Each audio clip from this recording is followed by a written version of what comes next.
네, 함께 하실 말씀은 마가복음 9장 30절에서 37절로 함께 하겠습니다. 제목은 누가 크냐라는 제목으로 함께 하고자 합니다. 9장 30절입니다. 그곳을 떠나 갈릴리 가운데로 지나갈새 예수께서 아무에게도 알리고자 아니하시니, 그곳을 떠나, 그곳은 지난 시간에 우리가 변화산 사건을 살펴봤잖아요. 그러니까 베드로의 메시아 고백이 가이사랴 빌립보라 그랬죠. 그래서 변화산은 가이사랴 빌립보 근처에 있는 헤르몬 산으로 추정을 하는데요. 그러니까 그 빌립보 가이사랴라는 지방을 떠나서 이제 예루살렘으로 향하는 여정이잖아요. 그 여정 중에 중간에 갈릴리에 있는 거죠. 그래서 그곳을 떠나 가이사랴 빌립보를 떠난 거죠. 갈릴리 가운데로 지나가는 거예요. 갈릴리는 예수께서 제자들을 부르고 큰 무리들을 가르친 장소죠. 예수께서 주로 사역하던 곳이 갈릴리인데, 그 갈릴리, 예전에 이제 사역을 그곳에서 열심히 하셨는데, 지금은 그 갈릴리를 조용히 이렇게 통과하려고 하는 거예요.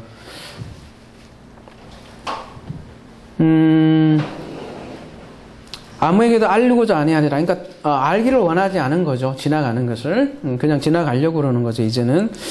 그래서 이는 제자들을 가르치시며 또 인자가 사람들이 손에 넘겨져 죽임을 당하고 죽은 지 3일 만에 살아나리라는 것을 말씀하셨기 때문이더라. 이는 제자들을 가르치시며, 그러니까 제자들에게 집중하기를 원하는 거예요. 그러니까 그 전에 이제 대중들에게 가르쳤지만, 이제 제자들에게, 죽음이 임박해 있잖아요. 예루살렘을 향하는 길에 있기 때문에 제자들의 지금 포커스를 맞추고 있는 거죠.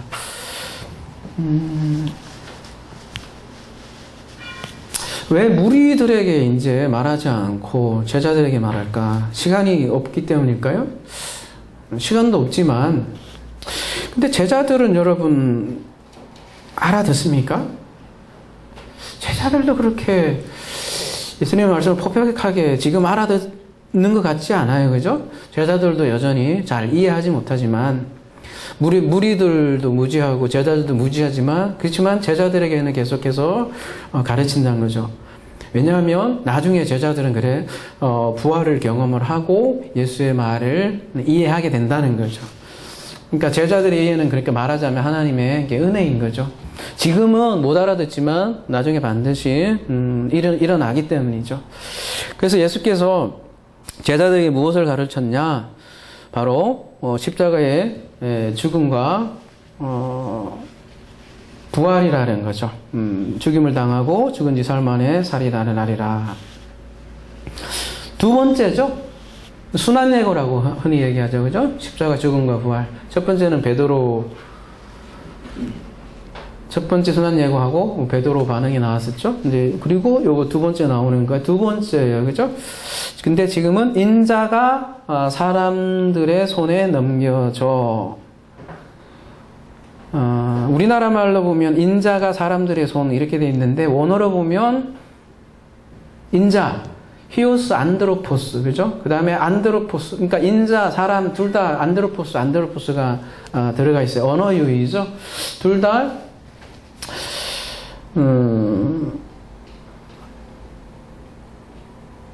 안드로포스고요. 첫 번째 순환 예고에서는 유대 지도자들로 돌려요. 예수의 죽음의 원인을. 근데 지금 두 번째 예고는 사람들에게 얘기를 하고 있어요. 이때 인자가 사람들 손에 넘겨진다 이렇게 표현을 하고 있잖아요. 가볼까요?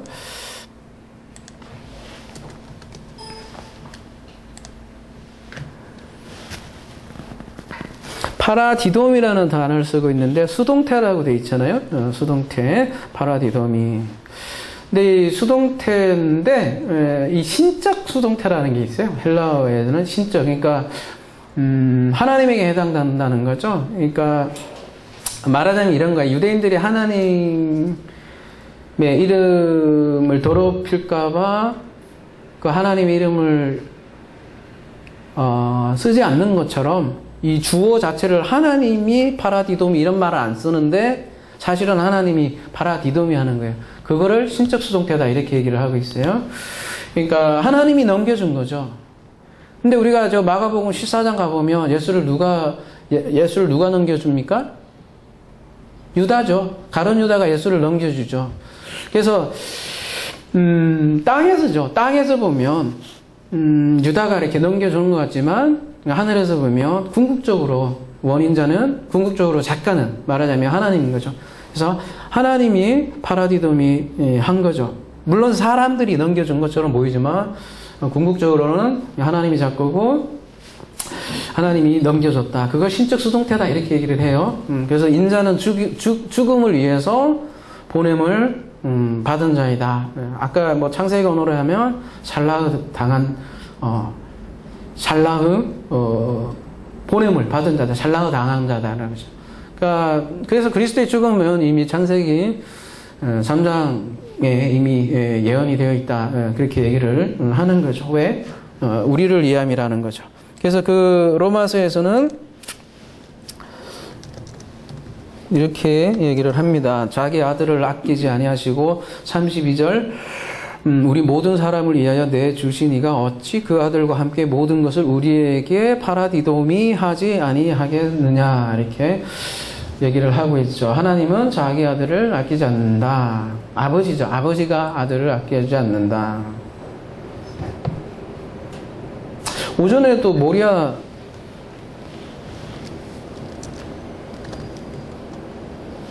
사건을 봤는데, 그죠?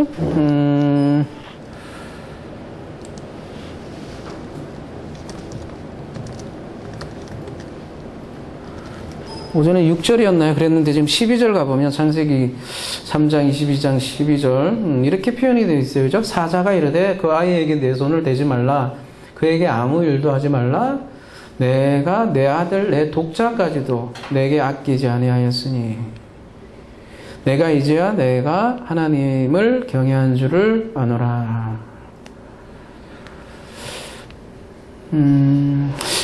겉으로 보기에는 아브라함이 이삭을 아끼지 아니하였다 이렇게 보이죠. 근데 이 아브라함의 이 자체가 이 표적이 우리를 위한 표적이라는 거죠. 그러니까 아브라함이 자기 아들을 아끼지 않는 것은 말하자면 그 아버지 되신 하나님의 마음을 보여주기 위해서 아브라함을 대동한 거죠. 말하자면.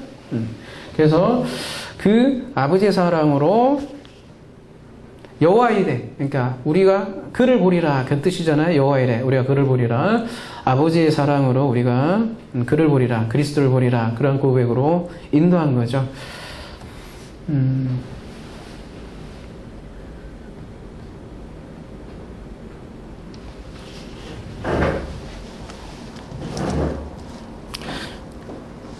자, 아까 그리스도의 내어주심, 두 번째 순환 예고 맥락에서 지금 예고하는 거예요. 아버지가 넘겨줬다라는 거죠. 우연이 아니라는 거죠.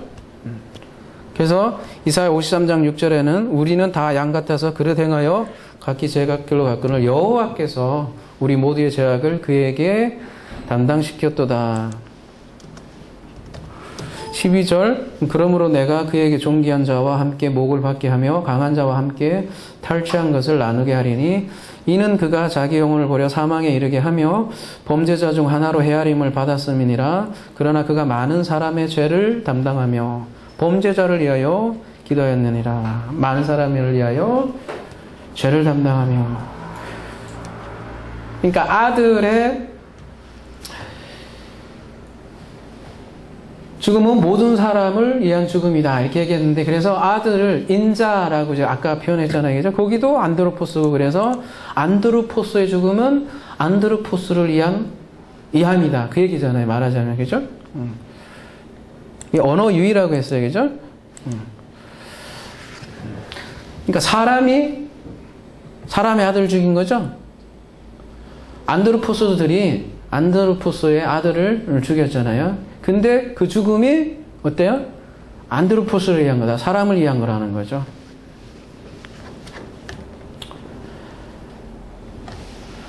네, 32절. 그러나 제자들은 이 말씀을 깨닫지 못하고 묻기도 두려워하더라. 말씀을 얘기를 두 번째 했는데도 깨닫지 못했다. 이렇게 얘기를 하고 있어요. 지금은 비유로 말한 것도 아니잖아요. 그냥 얘기했는데도 깨닫지 못한다는 거죠. 직설법으로 얘기를 했잖아요. 왜 깨닫지 못할까요? 그냥 얘기했잖아요. 내가 죽고 3일 만에 살아나라 이렇게 직설법으로 얘기를 해도 깨닫지 못하는 거죠. 왜냐하면 그들이 가지고 있는 기본적인 고정관념이 있다라는 거죠. 메시아에게는 절대로 일어나지 않는 일인 거죠. 그들에게 있어서는. 그렇죠?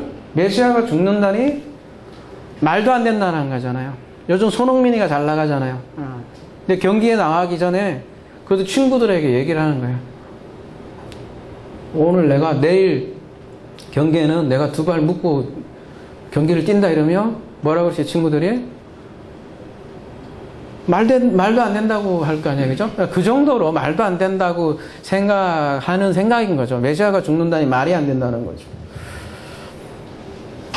당시에도 하나님이 메시아를 보낸다는 그 말씀 자체를 믿지 않는 유대인들이 있었어요. 그리고 또 믿는 사람은 하나님 만약에 메시아를 믿는다면 그 메시아가 고난을 받고 죽을 것이라고 믿는 사람은 또 없었어요. 그러니까 이 제자들이 생각하기에 예수께서 메시아라면 우리가 함께 같이 맨날 다니고 있잖아요. 그러면은 그가 메시아면 우리는 적어도 옆에 있는 그가 왕이 될 거면, 그죠? 우리는 적어도 궁정 대신은 될 거 아니야. 그 정도로 생각하고 있는 거지. 갑자기 죽는다니 말이 되냐. 그렇기 때문에 깨닫지 못하고 안 들어온다라는 거죠. 오늘 본문의 평행구절 한번 가볼게요. 평행구절, 이렇게 같은 내용을 담고 있는 사복음서가 보면 같은 내용을 많이 담고 있잖아요. 그죠? 누가복음 9장 42절 가볼게요. 올 때 귀신이 그들 거꾸로 때리고 심한 경련을 일으키게 하는지라 예수께서 더러운 귀신을 꾸짖으시고 아이를 낳게 하사 그 아버지에게 도로 주시니 그 변화산 밑에서 귀신 들린 자를 치유하는 내용이잖아요. 그죠? 오늘 본문하고 같은 내용이잖아요. 근데 표현이 재밌어서 제가 여러분에게 소개시키는데 뭐라고 되어 있냐면 사람들이 다 하나님의 위엄에 논란이라 그들이 다 그가 행하시는 모든 일을 놀랍게 여길세 예수께서 제자들에게 이르시되 사람들이 놀라는 건 뭐에 놀래요? 그들이 행한 모든 일에 되게 놀란 거예요. 일에. 예수께서 행한 일에 엄청 놀라는 거예요. 근데 예수께서 제자들에게 이르는 그래서 뭐라고 얘기했냐면 이게 표현이 재밌어요. 이 말을 너희에게 귀에 담아두라. 인자가 장차 사람들의 손에 넘겨지리라 하시되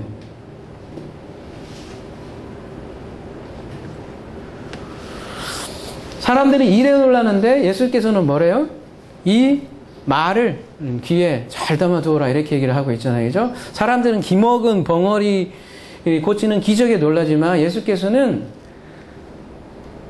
그 기적을 잘 보고 그런 게 아니라 인자가 사람들의 손에 넘겨지는 것을 잘 들어라 그 얘기를 하고 있잖아요. 그러니까 제자들은 일에 놀라는 거예요. 그러니까 대화가 잘 안 해요. 예수께서는 그러니까 제자들은 이런 생각이지. 예수께서 그 일을 한다면, 그죠? 그보다 더 큰 일을 할 수 있지 않겠냐. 이런 생각을 하는 거잖아요.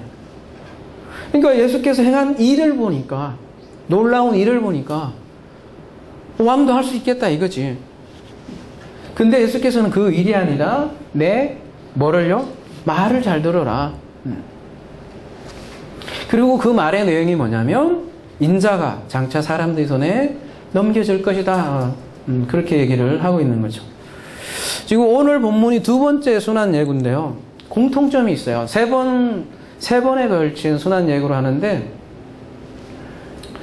첫 번째 순환 예고하고 베드로가 좀 꾸짐을 당하잖아요. 그죠? 왜? 베드로는 영광의 메시아를 생각했기 때문이죠. 그리고 세 번째 순환 예고할 때는, 그때는 요한과 야고보가 등장을 해요. 예수께서 영광 중에 있을 때 내가 어떻게 왼쪽 그리고 왼쪽 오른쪽을 우리가 차지하게 해달라. 그리고 오늘 본문에서도 보면 누가 크냐 이렇게 얘기 나잖아요. 전부 다 공통점이 있는 거예요.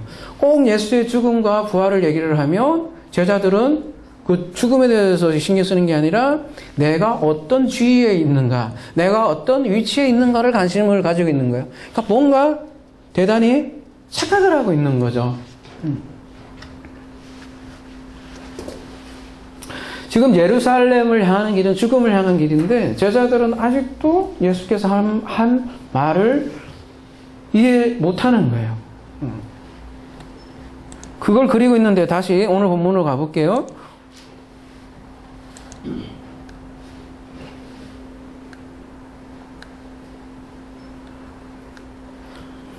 33절 가버나움에 이르러 집에 계실새 제자들에게 물으시되 너희가 길에서 서로 토론하는 것이 무엇이냐 하시되 어떤 마가복음에서는 길이라는 단어가 많이 나온다고 했잖아요. 길은 어떤 길 우리나라 그러니까 한자에도 길도자 도하고도 관련되어 있는데 특별히 마가복음에서는 그런 맥락으로 비슷하게 쓰이는 거죠. 예루살렘을 향한 배움의 길 그런 쪽으로 길을 쓴다는 거죠. 그러한 길에 어디에서 토론이 일어나냐면 그러한 길에서 토론이 일어난다는 거예요. 그리고 이제 집으로 돌아오니까 집은 여기서 정관사가 붙어 있어요. 이 집은 특별한 정관사로 붙어 있으니까 마가복음 1장에 바로 그 베드로의 집일 수도 있는 거죠. 그 특정한 집을 얘기를 하는데 그 마가복음에서 이 집은 어떤 무리들과 구별되는 특별히 제자들을 향한 그러니까 뭔가 가르칠 때 특별히 사적인 공간으로서의 장소 그런 거를 뜻할 때 집을 많이 쓴다는 건데 집에서 많이 가르치셔요. 그래서 무리들이 알지 못하고 깨닫지 못한 것을 어떤 가르치는 공간으로 소개되고 있는데요. 집에서 그러니까 예수가 제자들에게 물어요. 너희가 길에서 서로 토론한 것이 뭐냐 이렇게 물어봤더니 그들이 어때요? 잠잠한 거예요. 그들이 잠잠하니 이는 길에서 서로 누가 크냐 하고 쟁론하였습니다. 잠잠한 이유가 제자들이 스스로 생각하기에도 좀 그랬나 봐요. 그죠? 토론 내용이. 근데 이 잠잠하다 이런 표현은 마가복음에 몇 번 나오는데요. 이 마가복음의 3장 4절에도 나오는데 그들에게 이르시되 안식일에 선을 행하는 것과 악을 행하는 것, 생명을 구하는 것과 죽이는 것 어느 것이 옳으냐 하시니 그들이 잠잠하거늘. 손마른 자 치유 때 바리새인들이 보인 침묵이에요. 그때 표현과 정확히 일치하는데요. 그리고 그 다음에 하는 말이 바리새인들의 그 완악함을 탄식하사 이런 표현이 나와요. 그러니까 제자들의 침묵은 바리새인과도 닮아 있는 거죠. 누가 크냐 이걸로 논쟁을 했으니까 침묵하고 있는 거죠. 그러고 보면 제자들이 바리새인들과 닮아 있었죠. 대부분 옛모습이죠. 대표적인 케이스가 사도 바울인데 사도 바울의 과거가 바리새인이죠. 바리새인 중에 바리새인인 바울이 사울로 변하는 거죠. 그래서 마가는 잠잠한 이유가 이는 길에서 서로 누가 크냐 하고 쟁론했기 때문입니다. 이렇게 얘기를 하고 있어요. 왜 길에서 서로 누가 크냐 이렇게 싸웠을까요? 그 앞에 변화산 사건 때 12제자 중에 3제자만 올라갔죠. 그래서 싸운 걸까? 왜 너희들만 가서 갔냐? 아니면 그 산 밑에서 오니까 그 나머지 제자들이 귀신을 못 쫓아내서 그럴까요? 정확한 이유가 나와 있지는 않죠. 근데 이 싸움 토론이 언제 일어났냐면 예수께서 그 죽음과 부활을 한 뒤에 이런 얘기가 나온 거잖아요. 그리고 예수의 말씀을 제대로 이해하지 못했다라는 것을 자꾸 얘기하는 걸 보면 그들은 여전히 메시아에 대해서 오해를 하고 있었고, 만약에 그 메시아를 오해하고 있다면, 그 왕으로서의 메시아를 생각한다면 누가 제일 가까이 있느냐는 굉장히 관심사가 되는 거겠죠. 그죠? 누가 제일 최고의 자리에 앉을 거냐가 굉장히 중요한 문제가 되겠죠. 그래서 싸우는 거죠. 이런 거 갖고 싸우냐 이렇게 웃을지도 모르지만 상당히 뭐 이런 싸움의 문제는 특별히 종교에서 많이 발생하는 거예요. 굉장히 우리하고 밀접한 관련이 있는 싸움인 거죠. 유대인들이죠. 유대교죠. 랍비의 기록에 보면 그 낙원에도 앉아있는 순서가 있다라는 거죠. 그래서 의인은 천사보다도 하나님 가까이 앉는다 이런 내용도 있고 그래요. 랍비 문서에 이렇게 보면 지금도 마찬가지잖아요. 그런 똑같은 생각을 가지고 있다는 거죠.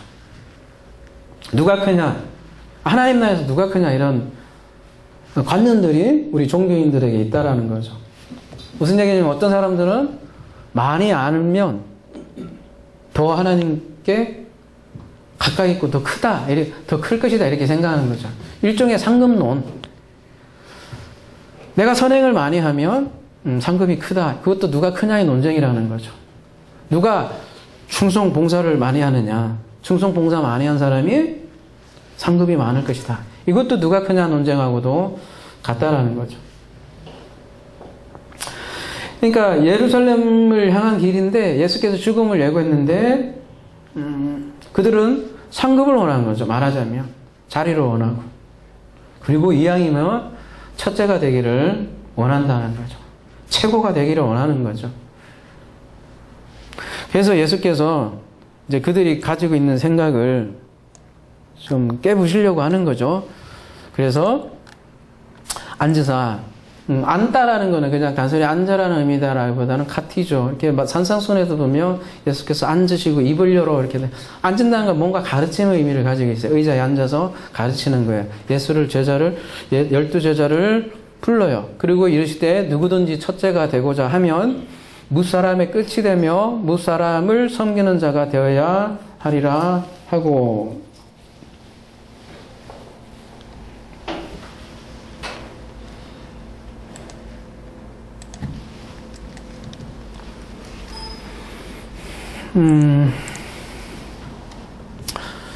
누구든지 첫째, 프로토코스인데요.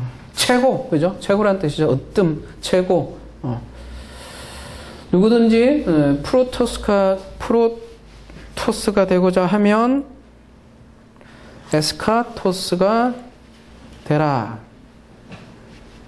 에스카토스는 좀 기억할 필요도 있겠네요. 그죠? 끝이라는 단어인데요. 마지막, 또 가장 가치가 없는, 가장 작은 그런 뜻을 가지고 있어요. 근데 뭇사람의 끝이에요. 뭇사람이라는 게 뭘까요? 우리나라 말은 조금 어감이 조금 저는 덜한데 모든이에요. 파스, 그죠? 파스 에스카토스. 무슨 얘기예요, 그러면? 모든 사람들의 끝이 된다는 얘기예요. 와, 이거 죽을 맛이에요, 그죠? 한두 사람도 아니고 모든 사람들의 끝이에요, 지금. 그리고 모든 사람들의 끝이 되어 모든 사람들을 섬기는 자가 되었나. 그러면 누구든지 첫째가 되고자 하면 모든 사람들을 섬겨야 되는데, 여러분 모든 사람들을 섬길 수 있을까? 그렇게 첫째가 되고 싶어요?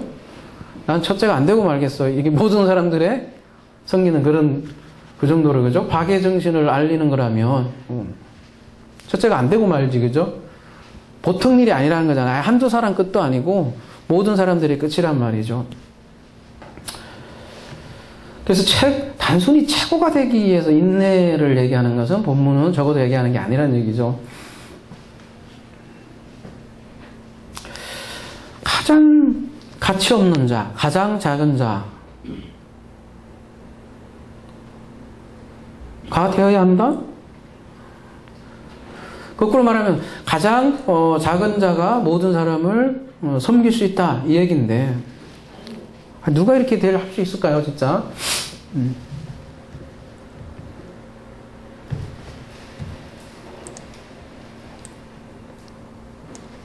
여러분 할 수 있을까요 이거 한번?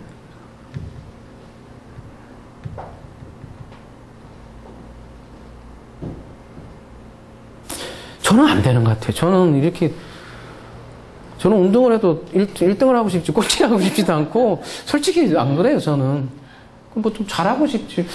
근데 저 같은 그런 도덕적인 의미로 하면 절망밖에 나오지 않는 것 같아요.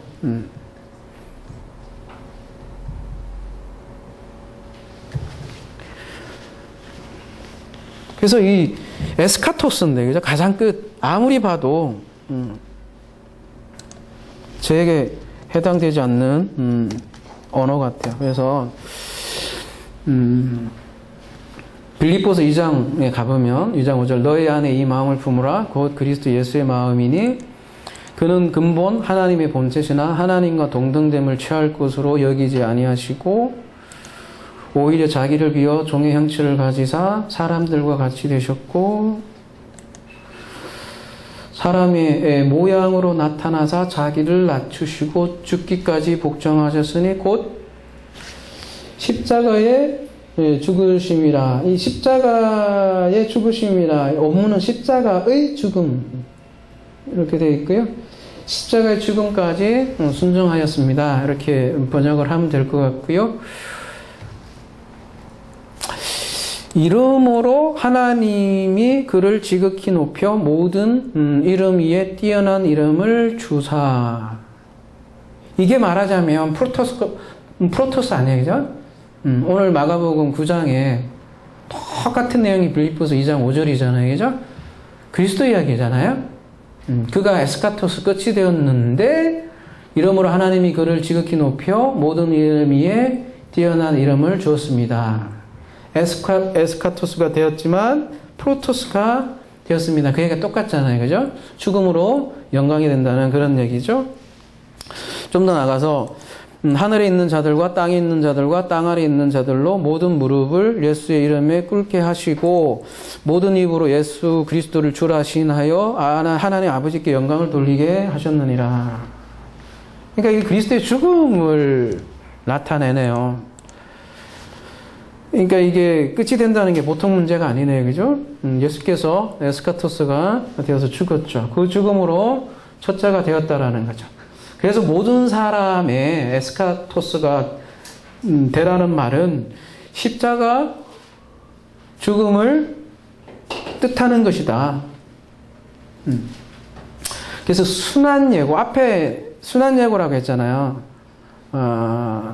내가 십자가 죽음과 부활을 얘기했잖아요.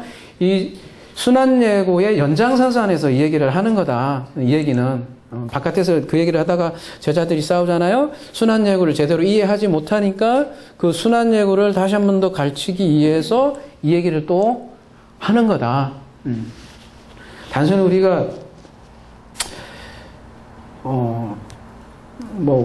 공부 잘하는 거에 첫째가 되고 그런 첫째된 그런 얘기를 하는 것이 아니다라는 거죠. 그러니까 순환예고는 자기 죽음을 말하는 건데 제자들은 누가 크냐의 논쟁을 하고 있잖아요.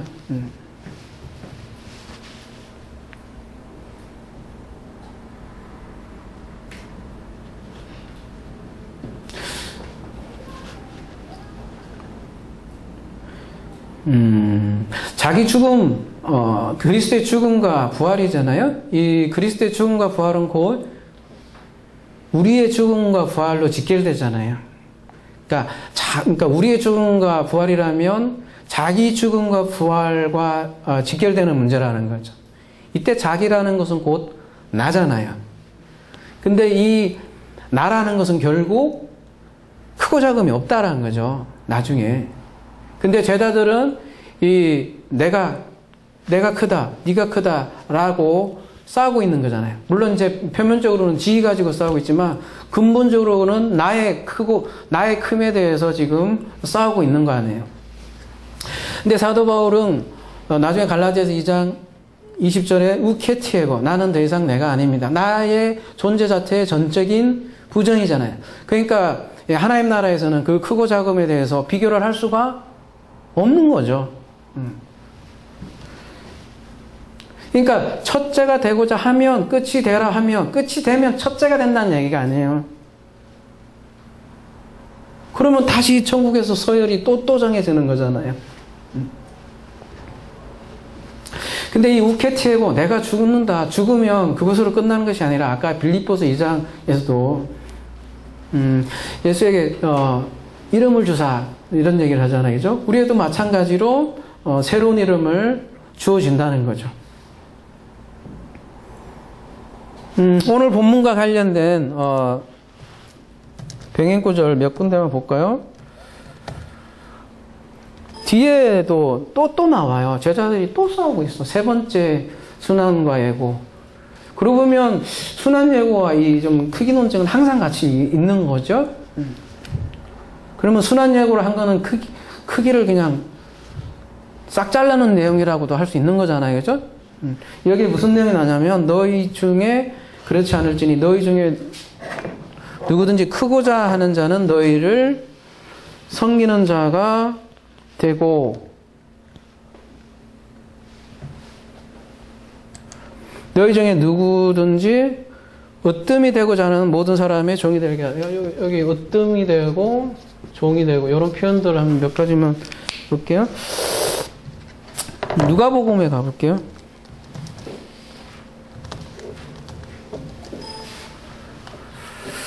너희는 그렇지 않을지니 너희 중에 큰 자는 젊은 자와 같고 큰 자가 있고 다스리는 자는 표현이 다를 뿐이다. 같은 말이잖아요. 그죠? 다스리는 자는 섬기는 자와 같을지니라. 그러니까 다양한 표현으로 있는데 이렇게 세 가지로 얘기를 할 수 있겠네요. 그죠?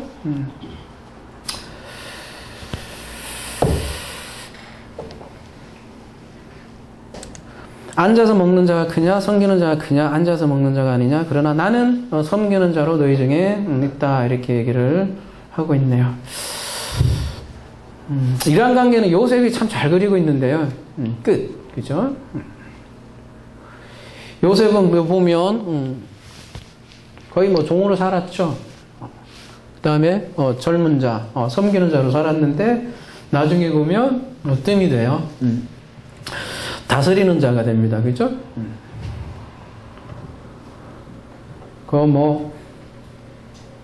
젊은 사람이 꿈을 가지면 비전을 가지면 성공한다 그런 메시지라기보다는 오늘 마가복음 맥락에 보면 보면 정확히 볼 수 있을 것 같아요. 그죠? 하나님 나라에 다스리는 자.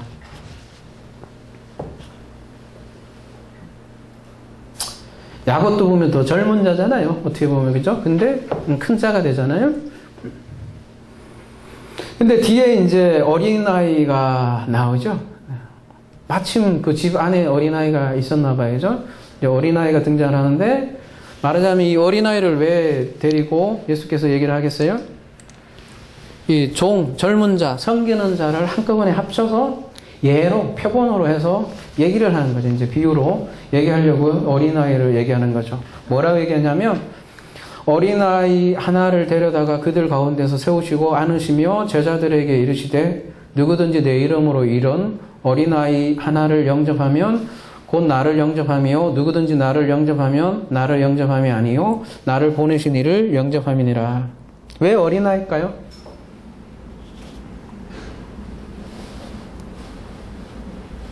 그러니까 이걸로 생각해야 돼요. 그죠? 그러니까 요런 걸로, 그죠? 문맥으로 생각을 해야 된다는 거죠. 어린아이 하면, 그러니까 어린아이들이 순수하잖아요. 그죠? 그러니까 어린아이가 순수함 때문에 이렇게 예수께서 이 어린아이를 하나 픽업을 해서 얘기하는 게 아니라는 거죠. 지금 이 시대가 1세기라는 거를 꼭 여러분 한번 생각을 해볼 필요가 있어요. 그죠? 지금은 우리 어린아이 하면 굉장히 순수하고 귀엽고 막 굉장히 이상적으로 그리고 있잖아요. 근데 1세기 때 어린아이는 어떻게 그렸을까요? 어떻게 할 수 있을까요? 우리가 문헌이나 이런 거 보면 알 수 있잖아요. 그죠?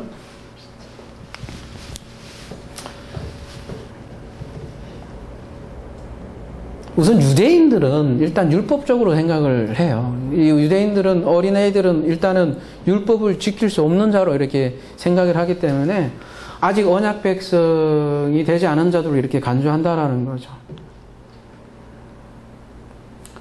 유대인뿐만 아니라 헬라권에서도 애들은 가라예요.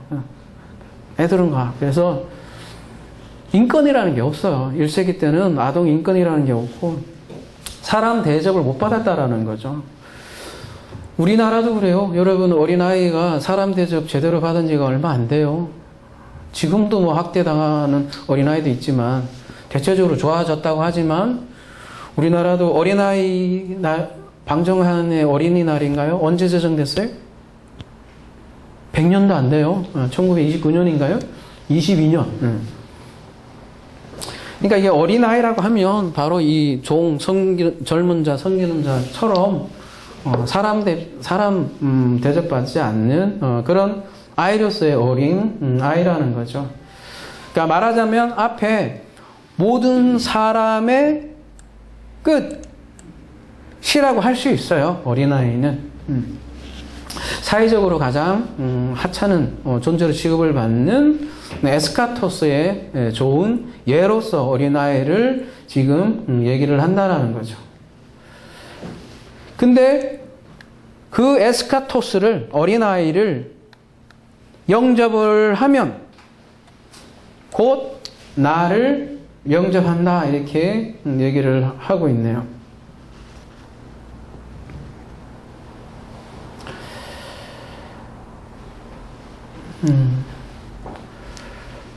이때 환영한다라는 것은 영접한다라는 건 데코마인데요. 영접하다. 뭐 믿는 자에게는 영접한 자, 그 이름을 믿는 자에게는 그럴 때 그런 영접으로 생각할지 모르겠는데 데코마이, 좀 환영한다 그런 의미예요. 그러니까 어떤 의미냐면 보잘것없잖아요. 어린아이를 보잘것없지만 그 보잘것 어린아이를 환대한다는 거죠. 그러니까 무슨 얘기냐면 가치 있게 여긴다는 얘기죠. 보잘것없지만 그를 환대한다는 것은 그러니까 보잘것없는 아이를 보잘것 있게 보려면 가치가 변해야 되잖아요. 그죠? 사람의 가치가 지금 가치가 변해야 된다는 얘기를 하고 있는 거죠. 근데 우리가 이제 질문을 할 필요가 있어요. 이런 어린아이 하나를 영접하는 것이 왜 나를 영접하는 거냐? 나를 영접한다는 그리스도를 영접하는 것이잖아요. 그죠? 그리스도를 환영하는 것은 상당히 가치 있는 일이죠. 하나님을 영접하는 건 가치 있는 일이죠. 상당히.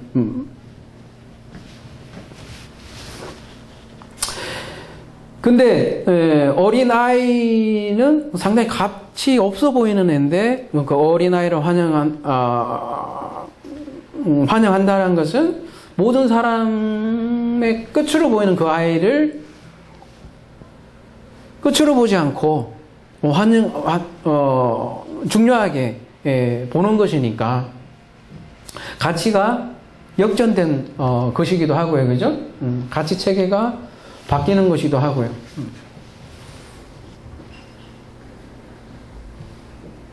지금 예수께서 어린아이를 안았다 이런 좀 상징적인 행동을 하고 있죠. 그냥 이렇게 어린아이를 데려다간 게 아니라 이렇게 품어 안으시죠. 이렇게 예수께서 이미 환영하는 모습을 이렇게 보인 거죠. 근데 이게 표현이 재밌잖아요. 나를 보내신, 그러니까 나를 영접하면 이제 어린아이 전에 이미 나를 영접하면 게 아니요, 나를 보낸 누구를 하나님이 그러니까 나를 영접하면 나를 보내신 하나님을 영접한다고 그랬잖아요. 그죠? 거꾸로 얘기하면 하나님이 누구를 보낸 거예요? 나를 보낸 거잖아요. 마찬가지로 어린아이도, 여기 뭐 종과 같은 어린아이도 그 논리라는 거죠. 어린아이를 영접하는 것은 나를 영접하는 것이다. 거꾸로 얘기하면 하나님이 나를 보냈듯이 내가 아이를 보냈다. 그 얘기, 논리적 구조라는 거죠. 그죠?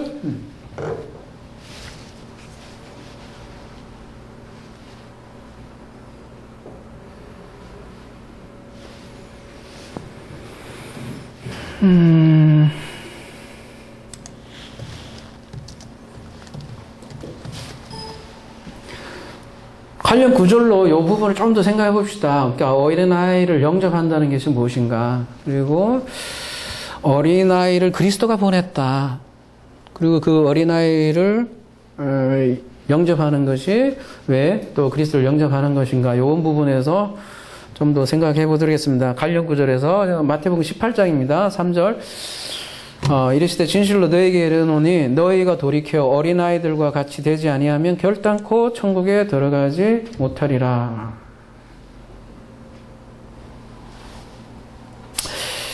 어린아이와 같이 되지 않으면 결단코 천국에 들어가지 못한대요. 그렇다면 어린아이들과 같이 된다는 건 뭘까요? 어린아이 같이 순수해져야 되는가요? 그럼 이미 걸렀어요. 나는 적어도. 난 순수하지 않아요.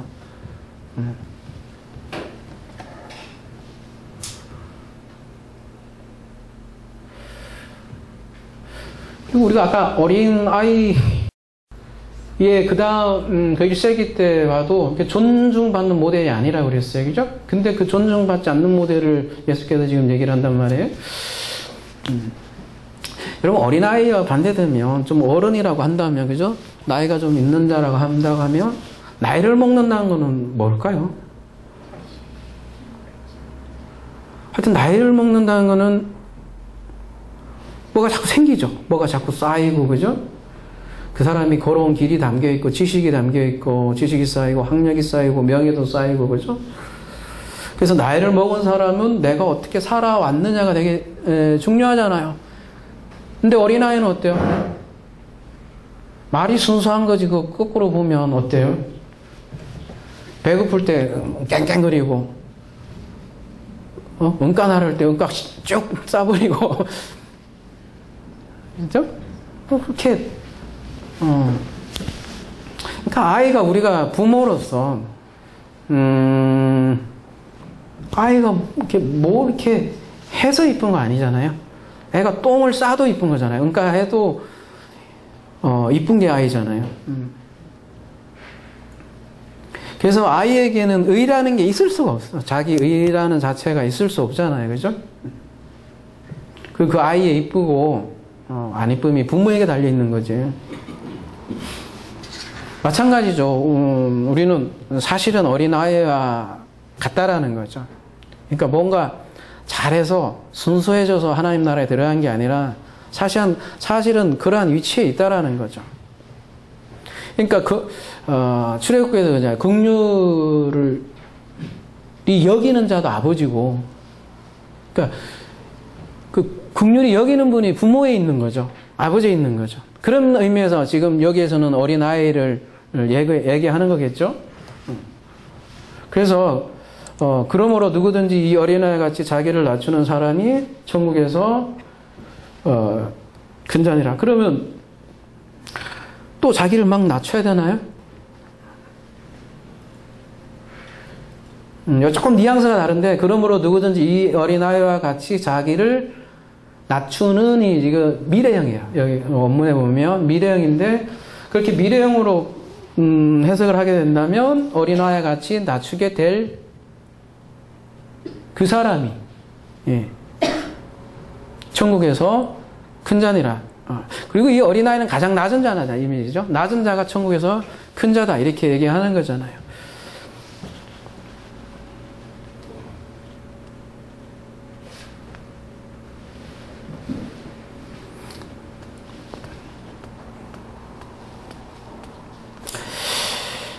그럼 아이가 또 똥을 산다고 여러분 호적을 파냅니까? 안 그렇죠, 그죠? 똑같다는 거죠, 우리 존재가. 우리 아버지가 우리를 볼 때는. 그런 어린아이 같은 존재라는 거죠.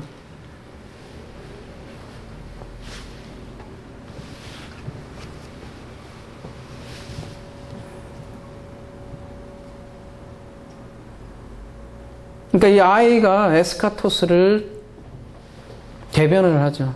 그리고 그 에스카토스는 끝은 아까 우리 그리스도, 그죠? 에스카토스로 오신 그리스도, 그리고 프로토스가 된 그리스도를 보여주는 거죠. 그래서 이 어린아이는 이 어린아이가 그리스도를 보여주는 거죠. 그래서 내 이름으로 이 어린아이를 영접하면 그 얘기는 이 어린아이가 바로 그리스도를 담아 놨기 때문에 얘를 영접하면 나를 영접하는 거다, 이렇게 얘기를 하는 거죠. 하나님 앞에 작은 자가 아이라는 거죠. 그리고 그런 작은 아이가 하나님 나라에 들어간다.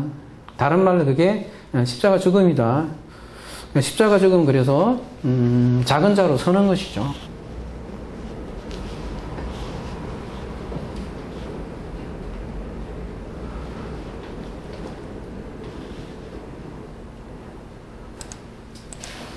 또 누구든지 내 이름으로 이런 어린 아이 하나를 영접하면 곧 나를 영접함이니, 누구든지 나를 믿는 자 중 하나를 실족하게 하면 차라리 연자맷돌이 그 목에 달려서 깊은 바다에 빠뜨려지는 것이 나으니라.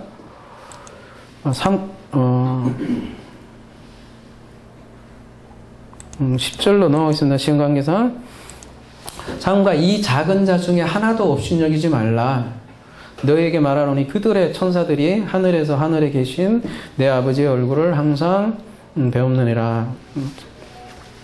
이 작은 자 중에 하나도 없인 여기지 말라. 세상의 눈으로 보면 작을지라도 하늘의 눈으로 보면 작지 않다. 소중한 존재라는 거죠.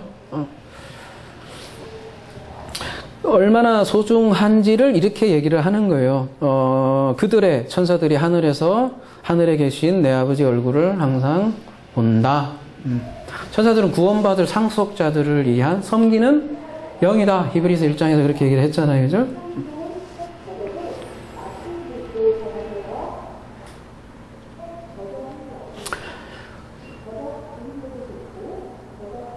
천사들은 구원받을 상속자들을 섬기는 영이다. 히브리서 이렇게 했잖아요. 그래서 그 섬김의 개념이 성경에서 섬기는 게 굴종이 아니에요. 이렇게 뭔가 낮아져서 이렇게 낮은 사람이 어쩔 수 없이 하는 뭔가 굴종 행위를 섬김이라 하지 않는다고요, 성경에서. 굉장히 위대한 언어죠. 그래서 큰 자가 섬긴다 이렇게 얘기하잖아요, 그죠? 오히려. 근데 천사들이 그 일을 한다는 거죠. 그리고 성도들이 나중에 모습이 결국은 성도들도 섬기는 존재로 쓴다는 거죠. 언제? 말하자면 우리의 몸을 떠난 때도 마찬가지로 그리스도를 따라 섬기는 존재로 선다는 거죠. 그것도 뭘로요? 에스카토스가 되어서 섬기는 나라를 하나님 나라라는 거죠. 그래서 지금 내가 뭔가 어린아이 같이 되고 뭔가 작아지고 인내하고 수고하고 봉사하고 다 막 간쓸게 다 빼놓고 위장 다 꺼내놓고 온갖 다 참으면 나중에 어떻게? 그 온갖 간쓸게 다 빼놓은 거를 보상해줘서 천국에서 어떻게? 첫째 자리에 앉혀준다가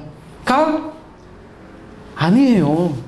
그렇게 하면 지금 아직도 야고보, 요한, 베드로가 싸우고 있는, 우리가 하나님 나라에 내가 첫째야, 둘째야, 아직도 그걸 또 싸우는 거예요. 또 간쓸게 다 빼어놓으려고 하는 또 싸움이라는 거예요.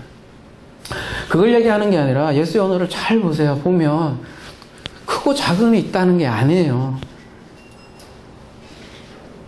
서로 섬기는, 그러니까 에스카토가스가 섬기는 나라이기 때문에 크고 작음이 사라져버리는 세상이죠. 전부 다 천사들과 같다. 그 얘기잖아요.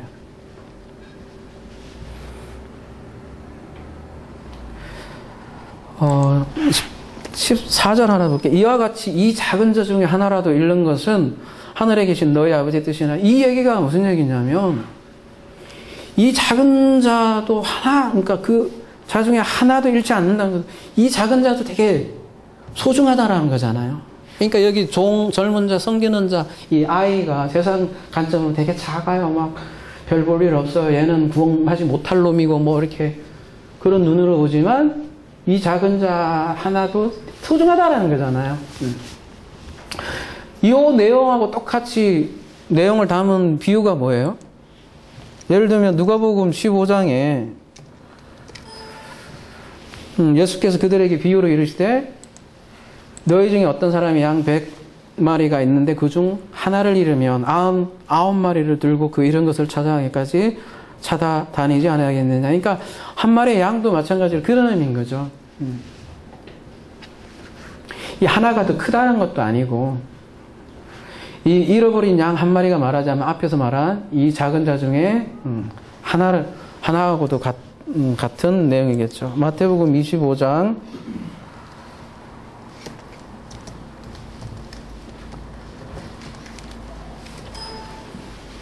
40절 이 말씀 보고 말씀을 좀 마무리하겠습니다. 이 임금이 대답하여 이르시되 내가 진실로 너에게 이르노니 너희가 여기 내 형제 중에 지극히 작은 자 하나에게 한 것이 곧 내게 한 것이니라 하시고, 여기도 똑같은 맥락이잖아요. 그죠? 여기도 하나님이 나를 보니까 내가 아이를 보냈듯이 여기 지극히 작은 자 하나에게 한 것이 곧 나에게 한 것이다.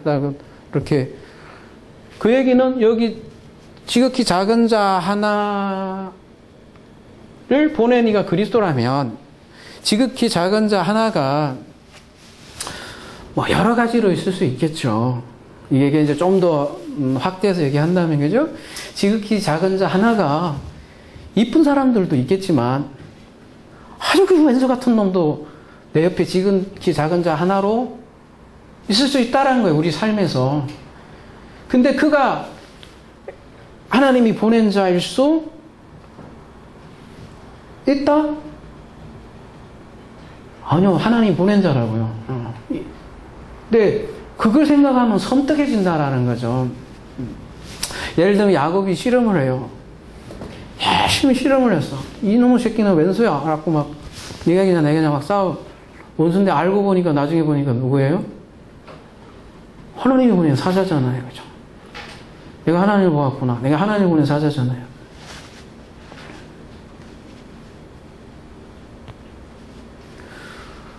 너희가 부지 중에 손님을 접대 잘하라. 예, 부지 중에 천사를 만난 자도 있다 이렇게 하잖아요. 그죠? 그 손님이 뭐 이렇게 막 좋은 손님만이 아니라 이상한 사람일 수도 있다라는 건데. 근데 그 사람이 천사일 수도 있다라는 게 하나님이 보낸 자일 수도 있다라는 거죠. 그러니까 우리가 싸우고 살고 있는 사람도 그건 내 눈으로 보는 거죠. 그죠? 저 사람은 원수고 사탄이고 마귀라고 생각했지만 그 사람이 곧 하나님이 보낸 자일 수 있다라는 거죠. 아니, 있다라는 것이 아니라 하나님이 보내는 자라는 거죠. 그래서 이 마태복음 25장 사실 종말장에 나오는 거잖아요. 그죠? 이웃사랑 맥락에서 나오는 말씀인데 그 지극히 작은 자 하나에서 그리스도를 보는 거잖아요. 이웃사랑이라는 것이 다름이 아니라 그 지극히 작은 자 안에 그리스도를 보는 거잖아요, 우리가. 그도 그리스도를 보낸 자다라고 보는 것이 우리가 그 이웃을 보는 눈이지 않겠습니까? 눈이 바뀌는 거잖아요. 가치가 변하는 거잖아요. 세상 사람들은 어린아이를 사람 취급 안 하는데 우리는 그 어린아이에서 그의 이름을 보잖아요. 그가 담은 이름, 그리스도를 보는 거 아니겠어요?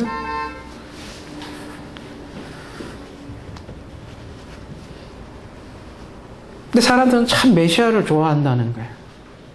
제자들도 지금 그렇게 모습이 나오고 있고, 그죠? 근데 그 메시아는 최고의 메시아야. 그래서 사람들은 최고를 좋아한다는 거죠. 그리고 그 최고의 메시아와 함께 누릴 지위를 좋아한다라는 거죠.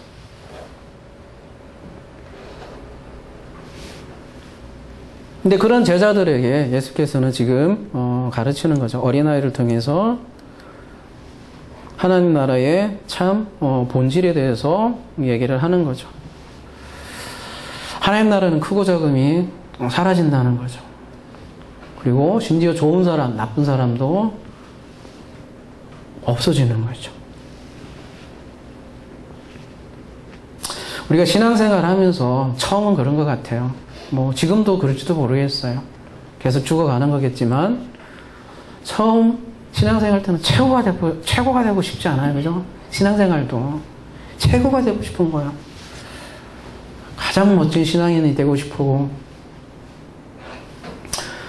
그래서 천국에서도 하나님과 가장 가까이 있고 싶고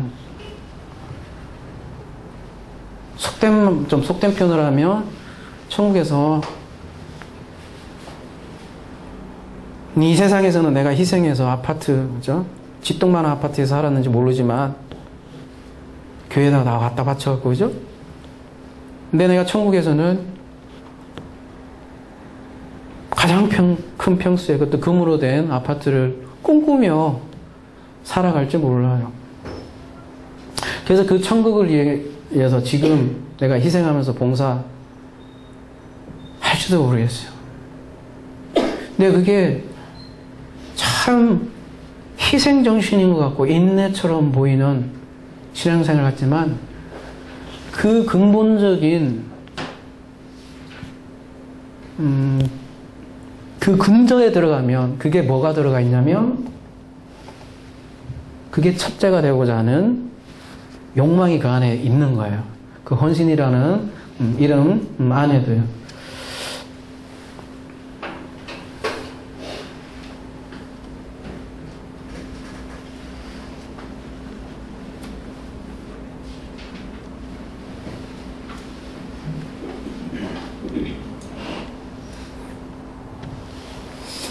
그러니까 예수께서 지금 말한 누구든지 첫째가 되고자 하면 무사람의 끝이 되라. 그래서 끝이 되기 위해서 경쟁하라는 말이 아니라는 거죠. 그렇게 되면 천국에서도 서열이 있잖아요.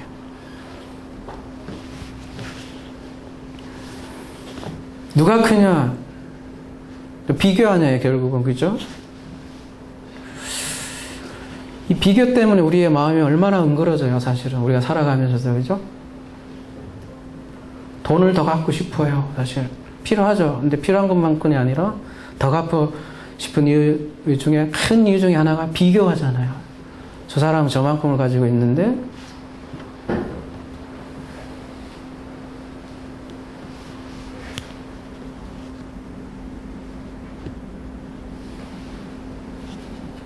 비교 안 하고 싶잖아요. 그죠? 근데 저도 가끔 비교가 돼요. 숫자 얘기로. 비교 안 해야지. 그러면 점점 더 생각나잖아요. 그죠? 뭐 간음의 문제도 마찬가지잖아요. 그죠? 간음 안 해야지 하면 그것도 생각한 거잖아요. 그죠? 이미 그 사람은 간음했다고 하잖아요. 그 디자이어, 니즈, 욕망 이런 것들이 다 그런 것 같아요. 안 해야지. 생각하면 생각할수록 더 하는 거잖아요. 누가 크냐? 이 근본적인 욕망. 근데 사람이 욕망 없이 솔직히 살 수 있나요? 기본적인 욕망이 없으면 죽어요. 그죠? 먹고 싶은 욕망, 입고 싶은 욕망, 또 살고 싶은 욕망이 없으면 사람이 기본적으로 살 수가 없잖아요. 그건 죽어요. 근데 그 욕망이 없앨 수는 없지만 그러면은 계속해서 이 비교를 하고 원하는 나의 원함, 이거를 없앨 수 있는 그것을 성경에서는 제시하지 않을까요? 뭘까요? 불교에서는 비움, 다 덜어내, 비유하잖아요. 그죠? 성경에서는 그게 안 된대.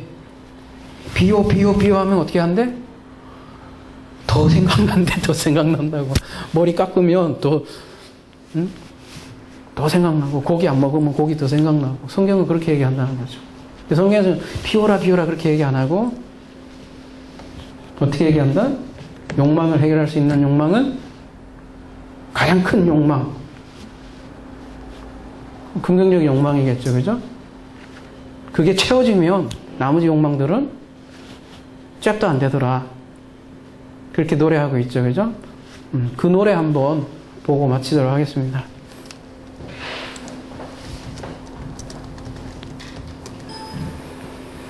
여호와는 나의 목자시니 내게 부족함이 없으리로다. 이게 NIV에서는 The Lord is my shepherd. I have all that I need. 이렇게 되어 있습니다. 나는 모든 것을 가지고 있어. That I need. 내가 필요한 모든 것을 가지고 있어. Why? 여호와가 나의 목자이기 때문입니다. NLT에서 그렇게 하고 있네요. NIV에서는 I shall not be in want. 나의 결핍은 없습니다. 왜? 여호와가 나의 셰퍼드이기 때문에. 근데 이걸로 말하자면 오늘 본문하고 연결해서 얘기하자면 누가 크냐 이렇게 얘기를 하고 있잖아요. 그죠? 가장 큼이 나를 채울 때 나는 아무것도 아니고, 그죠? 가장 큰 원함, 인간적인 궁극적인 결핍의 그 원인인 우리 하나님이 나의 셰퍼드 있을 때 나의 원함은 더 이상 그 원함과 비교할 수가 없습니다. 이렇게 얘기하는 거죠. 나는 더 이상 디자이어가 없습니다. 왜? 나는 당신을 가졌기 때문입니다. 이렇게 하는 거죠. 마친 거 왜 아니에요? 그죠? 여호와는 나의 목자시니 내게 부족함이 없습니다.